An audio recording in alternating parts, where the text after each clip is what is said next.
Hey, and welcome to my channel. Now, tonight I'm making 2 new recipes. Horseradish, and I get that tongue tied every time. Horseradish burgers. And they call it cauliflower mac and cheese, but it ain't mac and cheese because there ain't no macaroni in it. It's just cheesy cauliflower. That's what I'm calling it. And so I thought, well, you know what? I'll just bring you along to have supper with me. How about that? We'll just turn around and we'll just cook a good old low carb supper and keep our fingers crossed that the new recipes are good. So let's just turn around and eat, y'all. First thing I want to do is get my greens going. This is just frozen chopped collard greens. Now, we like fresh greens, and I make fresh greens, but on weeknights, I don't always have the time or the inclination to worry about that, so we go for the frozen ones. I'm just putting a little bit of water in there, and just a little scoop of bacon grease. Now, we cook ours to death because we like our greens soft. So I'm going to cook mine for 20 minutes. And then we'll just let that go while we start everything else. I only need half a head. So I'm just going to go right down the middle. And I will set this aside. We're going to have that on whatever day that is with our chicken. So I want to cut this into the little florets. I'm trying to get rid of this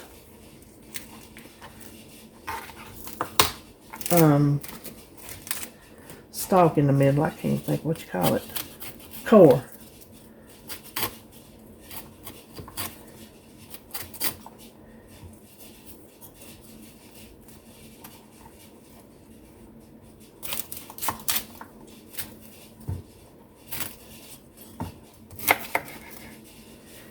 Now, I've got you need a 3-quart dish. I'm not sure if this is 3 quarts. It's not marked, but it's at least 3 quarts. But I want to rinse off my cauliflower first. And what I'm going to do is get some of that off.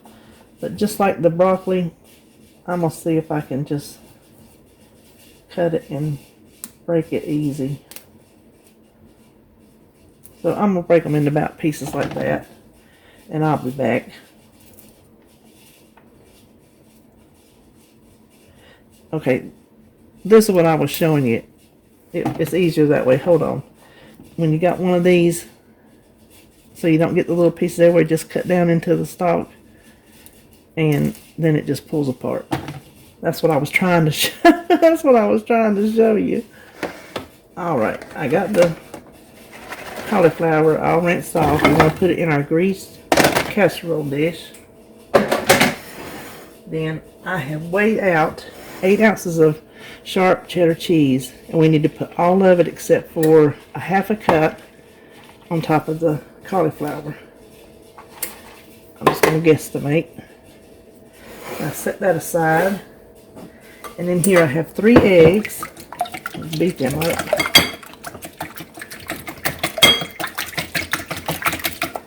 To that we're going to add 1 cup of heavy cream, a half teaspoon of salt,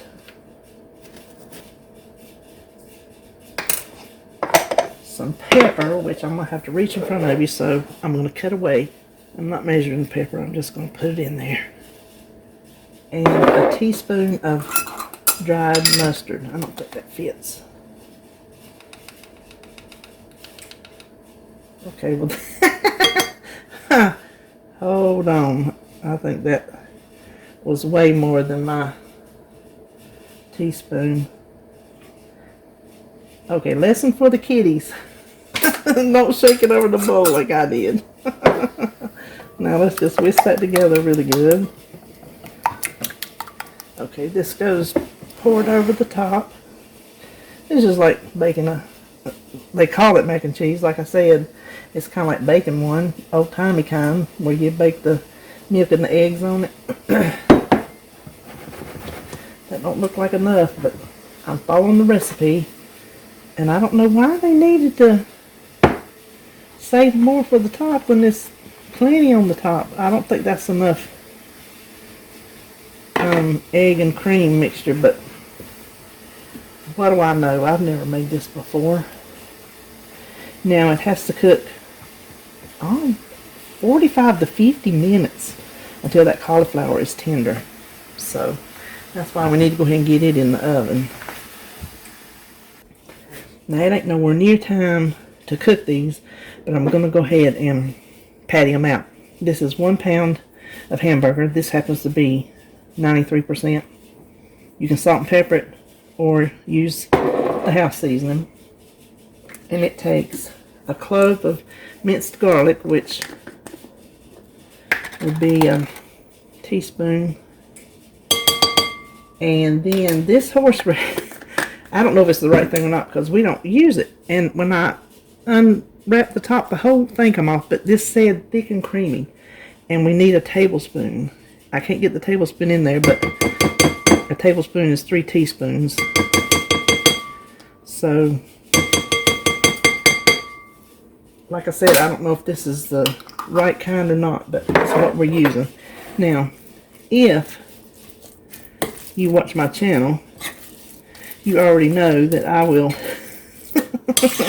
avoid touching raw hamburger at all costs. And if you're new to my channel, I will avoid touching hamburger at all costs. So I'm going to mix it with my spoon, and then I'm going to get my little food service gloves out, finish mixing it, and patty this. The recipe says 3 burgers.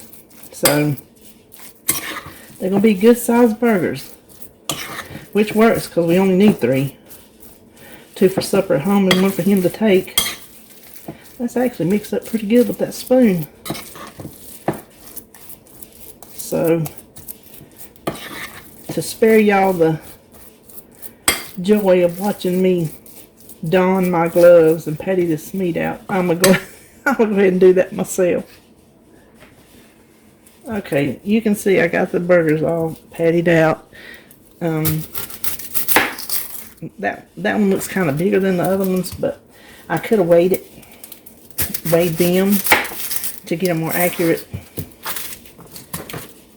burger, but I'm not going to quibble over an ounce here or an ounce there. So what we want to go ahead and do though right now is slice up our onions, because we're going to top this burger with some sauteed onions and Swiss cheese.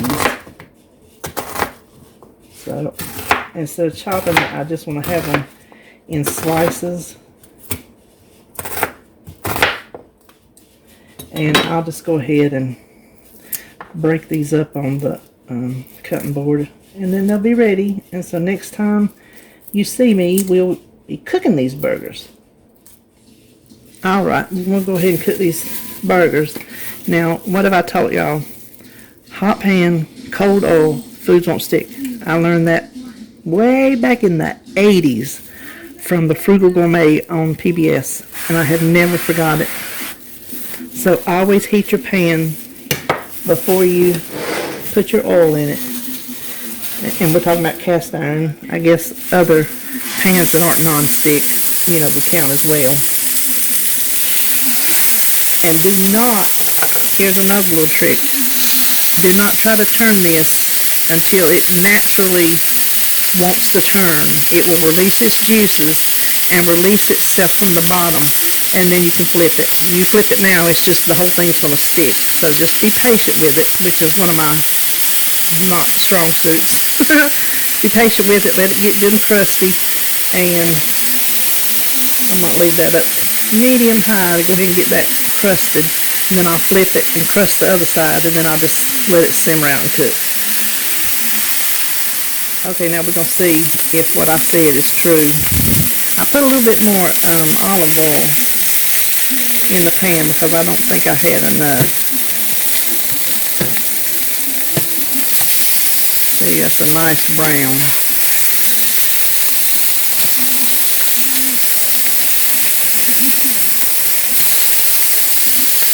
So I'm going to brown that side, and then I'm going to turn it down and probably cover it to get the middle good and done.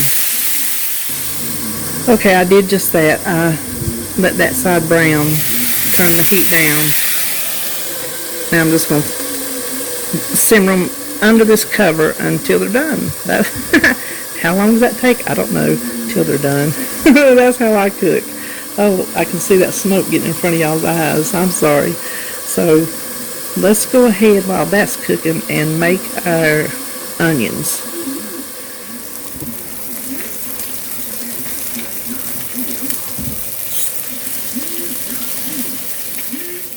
Alright, now the greens got done. I let them go for 10 minutes. And I don't know if you can see. Can you see that? I don't want, it's hot, but there's a lot more liquid down in there. So I'm going to give it a little house seasoning. And what we're going to do while we're finishing up everything else is going to cancel the pressure cook. Then we're going to find saute, and we're just going to let it sit here and cook that water out. Okay, the burgers are done. And now I just need to top them with some cheese. I've turned the burner off, and I'm just going to put the cheese on it, put the lid on it, just and let the heat. Okay, I think a lot of that is going to ooze off if I put that big piece on there, so I'm just going to tear it up. But one piece of Swiss cheese per burger. I just don't want to lose any of it if I can help it.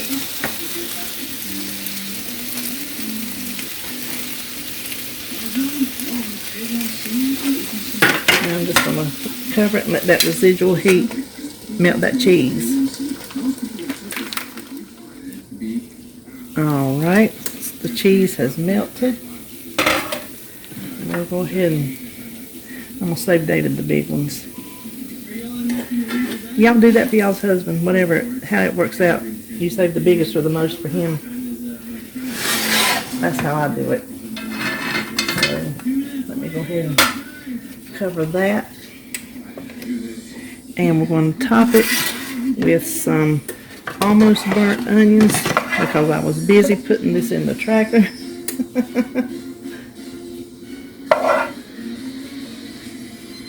About a third of them.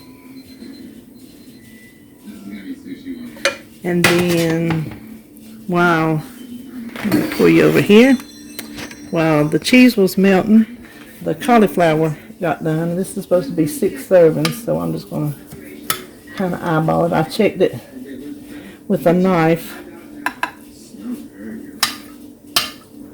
I'm going to tell you one thing. It ain't going to taste like macaroni and cheese, but if that don't look like, y'all can't see, if that don't look like my macaroni and cheese, I ain't standing here. Oh, look at that plate of food.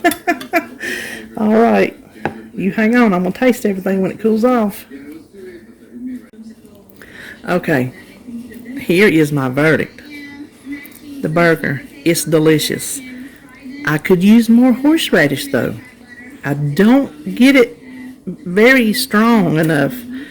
And we're not horseradish people because of the heat of it, the bite.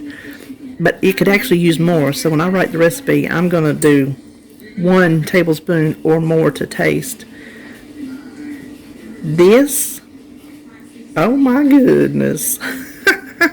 I am shocked at how good I like this. You can tell it's cauliflower. It's not overpowering cauliflower. But the baked eggs and cheese taste just like it does in my macaroni and cheese, because that's how I make my macaroni and cheese, except I use milk instead of heavy cream, and I use like a stick of butter. But the way that baked up, around those cauliflowers, if that's even how you say it. It baked up the same as it does around the macaroni, and it's absolutely delicious. I'm thinking, if you don't like cauliflower, I would give this recipe a try, because I think this one would turn you. I think this one would turn you, because we're not big cauliflower people. Not at all, but I found that recipe. I'm like, oh, I need to give it a try. So if you're doing low carb or keto, that right there is as close to macaroni and cheese as you're going to get. And that that is my verdict on this supper tonight. I hope you enjoyed coming along with me to cook, and I'm going to go sit down and enjoy my food. So I will see you on my next video.